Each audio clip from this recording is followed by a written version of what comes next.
Hello guys, welcome back again to our YouTube channel, Miward Forever Mania.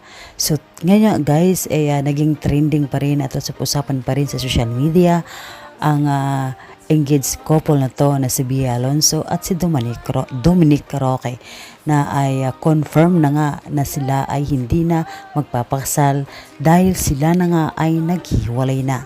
Usong-uso nga ngayon ang hiwalayan sa showbiz at ang unang naging trending ang hiwalayang Katniel na si Catherine Bernardo at si Daniel Padilla.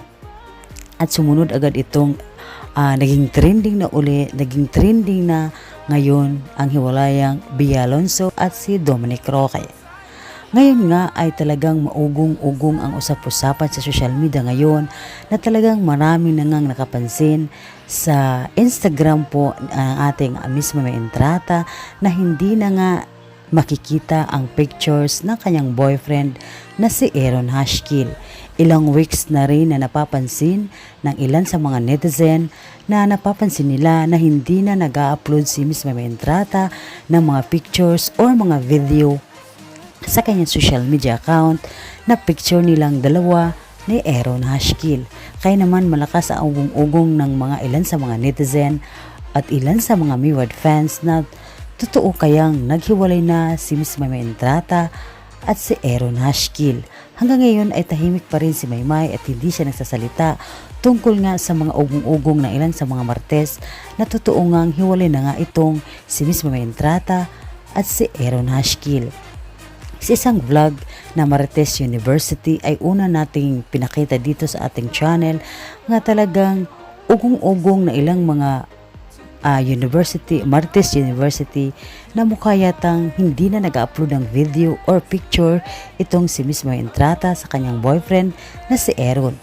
Kaya naman guys, hinihintay ngayon ng ilang Marites na kung saan sasabihin po ni OG Diaz na hiwalay na nga si Miss Maymay sa kanyang boyfriend. Dahil nga kamakailan lang ay mismo si OG Diaz ang nagsabi sa ilan sa social media na si Dominic Roque at si Bea Alonzo ay hiwalay na nga.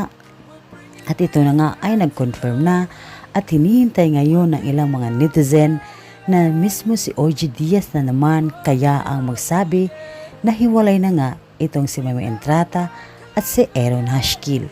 Yan po guys ang ating aabangan pag once na sinabi ni OG na hiwalay na nga itong si Miss Maymay sa kanyang boyfriend, doon na tayo maniwala na totoong hiwalay na nga itong si Miss Maymay.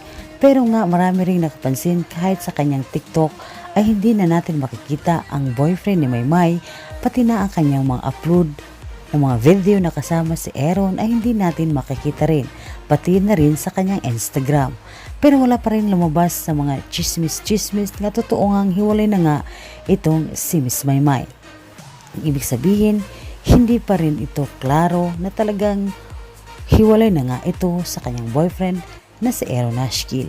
Kaya naman guys, hihintayin na lang natin kung saan sasabihin mismo ni Maymay na siya ay single na ulit at hindi na siya girlfriend ni Aaron Hashkill.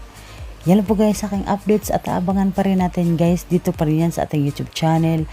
I-confirm natin nga talagang totoong nangang hiwalay na nga itong si Miss Maymay sa kanyang boyfriend na si Aaron Hashkill.